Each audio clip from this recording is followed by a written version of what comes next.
সে বিশ্বাসে বড় ছোট থাকে? বিশ্বাস তো বিশ্বাসই হয়, বিশ্বাসে বড় ছোট থাকে?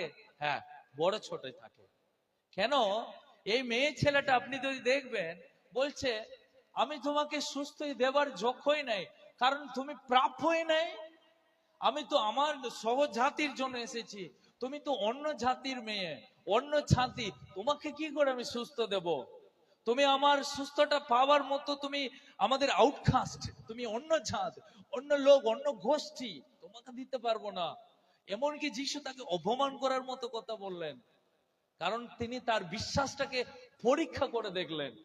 তবু ওই মেয়ে ছেলে বলল, হ্যাঁ প্রভু, আপনি আমাদেরকে কুকুরের সমান তুলনা করছেন, তবু আমি বলি সে কুকুরও সে মনিপের বাড়ির খাবারটাকে খাওয়ার যোগ্য, তো সেই খাবার আমাদেরকে দেবেন। হতে পারে অনেক খাবার নাই, কারণ কুকুরকে কি খাবার দেওয়া হয়? টুকরোগুলো খেয়ে, খাবার যেগুলো বেঁচে থাকে, বেঁচে থাকার খাওয়াটাকে কুকুরকে দেওয়া হয়।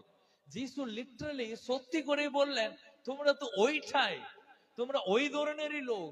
তোমরা কি ভাবছো তোমাদের ঈশ্বর তোমাদেরকে থাকাবে? তোমরা ঈশ্বরের শান্তি আর সুস্থ পেতে পারবে? তবু ওই মেয়ে ছেলে নিজেকে নত করে, প্রভু আমরা জানি আমরা ওইটাই, আমরা ওই জাত, তবু সুস্থতা তুমি দেবে, তাই তোমার উপরে বিশ্বাস।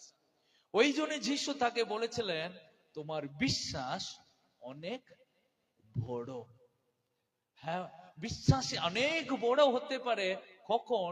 যখন আপনার সব পরিস্থিতি আপনার বিপক্ষে থাকা সত্ত্বেও আপনি প্রভুর দিকে তাকিয়ে বলবেন, প্রভু তবু আমাদের অন্য কোনো রাস্তা নাই।